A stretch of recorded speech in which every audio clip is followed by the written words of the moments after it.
Hello and welcome to Bright Leaf Tarot. This is my first video, and I thought what I would do today is a VR to Dani Mystic, my classics. So I'm going to start off with truly one of my favorite decks, which is the Spolia Tarot. It's a out-of-print deck.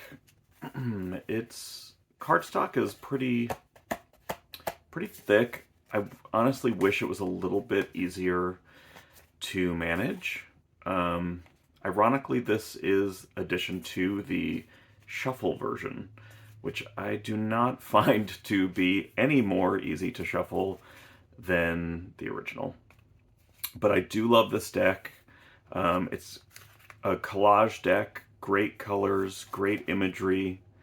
It has a lot of diversity, a lot of really interesting imagery to be able to pull from intuitive hits.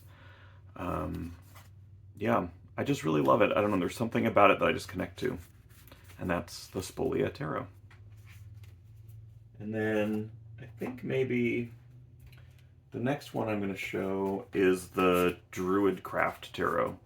And this, as you may notice, is actually trimmed. And I want to say thank you to Dawn Michelle from Boho Tarot for inspiring me to trim this deck down, borderless, titleless. It really makes these images pop out. I also think, this is, to me, it's a cheaper cardstock, and to have it trimmed down, it really just sort of makes the cards snappier. It's a little easier to shuffle. And yeah, it's just a great deck. I love the rich tones, very earthy. Let's see. So another classic for me is the Kitty Kahane.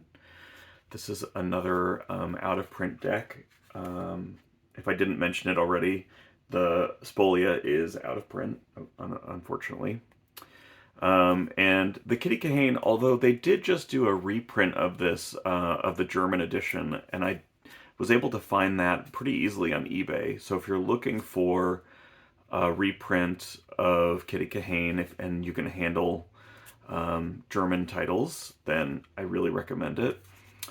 This version, I don't know if you can tell in the video, but it kind of has a little bit of a twist to it, which, that doesn't really bother me. I'm going to riffle shuffle the crap out of it anyways, so it'll be fine for me.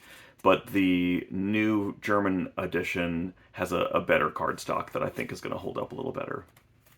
Great deck. I just feel like, I love these sort of pastel-y colors, and these figures are just really interesting to me. But I feel like, even though it's got a little bit of sort of like quirkiness to it, it still follows the RWS system, and so it's really easy to read. And then, kind of boring, I apologize, but this is my Borderless Rider-Waite-Smith, and I'm a stan. I'm sorry, but this deck is just, this will always be my forever classic. I love these borderless cards, and I love the sort of like, I don't know, like scratchy, grainy tone to the background colors. It just feels very vintage. It, again, has these sort of like earthy tones. There's a lot of blues, beiges, and yellows. But the yellow is this like really pretty sort of like golden wheat color to me. I just find it really soothing to work with. Great to shuffle with, great size. And then, let's see. So next is Pagan Other Worlds. I love these backs. I just think it's so pretty. I know that this cardstock can be a little bit love it or hate it. This was my first linen deck, and although the cards are really slippery, I do find that it's really enjoyable to shuffle with if you're a riffle shuffler. And, you know, I'm someone who, like, I will just sit on the couch and riffle shuffle a deck if I'm feeling, like, stressed. It just brings me, like, total joy, relaxation. I just love that sensation. So for me, this is a great riffle shuffling deck. I love the artwork. I love these muted vintage tones. I just think it's a really special deck. There's a couple faces. Oh, there we go. There's a couple faces in the deck that I'm sort of like, maybe if we do a reprint, we could give these people a new face. They're a little derpy, but I love them nonetheless. All right, so then Apparition Tarot from, it's a Spirit Speak deck. Gilded. I'm not a big fan of gilded edges. I like the matte gilding. I don't like this really shiny gilding. I find it's really sharp. And although I do really, really love this deck, I find it's very hard. And, you know, I don't know, regular size hands. I find it's tricky to shuffle. It's kind of annoying. And then with the gilding, I find that if I'm shuffling it too much, I actually get really sore hands. I've had cuts on my hands before. But I love the artwork of this deck.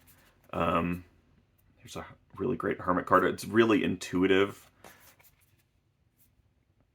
I feel like this is just like one of my favorite High Priestess cards. Just like the imagery really calls out to your psyche, I think, and it just sort of engages this other part of my brain. Some of them are really trippy. Some of them are really simple, but I just, my real major complaint with this deck is I just wish that they would make it a tiny bit smaller. Here, let me compare it to my Borderless Rider Waite. It's not that it's huge. It's like Oracle size, but it's just big enough that I find it really cumbersome. If it was smaller, I would use it all the time. Okay, let's stay on this like complaint trail. I love this deck. This is the Lioness Oracle Tarot. Again, I think it's just too big. The gilding here, I really do love this gilding. This is that matte gold gilding I was saying. Another really kind of intuitive deck, collage style again. Sometimes collage is really, it can really work or it can be really messy. And I find that the Lioness Oracle Tarot and Spolia, both of them, I just love the style of collage. And I just find I connect really deeply with it. It kind of just brings something out. The meanings of the cards kind of like unfold. I wouldn't say it's specifically Rider Waite, but it does follow that sort of RWS pattern. And again, you know, this is a deck that could be reprinted in a smaller size, and I would use it even more. You know, these borders could be trimmed off for sure.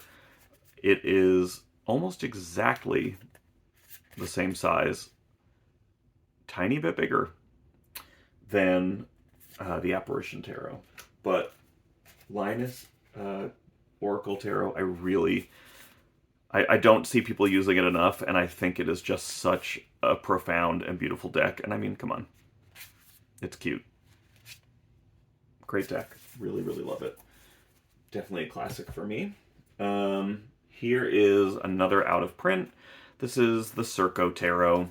I can't remember what edition this is. It's either 2 or 3. And I'm really regretting, I had the previous printing of this deck, and the cardstock was of such low quality that I ended up having to rehome it. I like couldn't even shuffle it. It felt almost like it was like coasters. It was very strange. So this is a really glossy, pretty thin cardstock. So it keeps me, you know, especially with it being out of print, I'm really careful with this deck. I don't riffle shuffle it. I really am trying to preserve it because I just love it so much. I love this artwork. It's playful, but it's still moody. I just think it's a real, gosh, I just love it. This Chariot card is really fun. You really get the sense that, you know, they're going somewhere. It's not just this classic RWS sort of parked car image. But I really wish that there was a reprint of this, because I would buy like 100 of them. All right, and then here's a newer one for me, but it still feels like a classic, and that is the Moon Baby Tarot. Brant did a really, really great job on this deck. Beautiful matte pastel pink edges. I just love that. It's a great size. I think, let me see. I think that it's the same size as a classic. It's a tiny bit more narrow, but not by much. I think it's a great card size, and this cardstock is, I don't know where Brant found this cardstock, but it is amazing. And this is, you know, like a recoloration of the hoi polloi, which for a long time I'd really, really wanted the hoi polloi, and I just couldn't find it anywhere. I finally kind of just gave up, and then this Kickstarter came out, and I was like, I gotta have this right away. I love the recolorations. I love that it still feels sort of true to that, like, I don't know, like groovy vintage vibe. It is such a great deck. Truly, like, I can't stress enough. It is so fun to shuffle. And I think that's something for me that, like, you know, I'll probably use a deck like this over the Apparition deck, or the Lioness Oracle Tarot, just because it's easier in my hand and I can really, you know, play around with it. It doesn't hold me back from using it. So I feel like that's a big thing for me, you know. I don't know. Comment below, what kind of cardstock do you like? Are you as much of a cardstock snob as I am? Is that a good thing? Is that a bad thing? I don't know. Anyways, I want to say thank you to Dani Mystic for this VR. And also, I want to say thank you to Free the Uglies for sort of telling me that I should go ahead and make this video. And I was a little hesitant, but first video, here we go.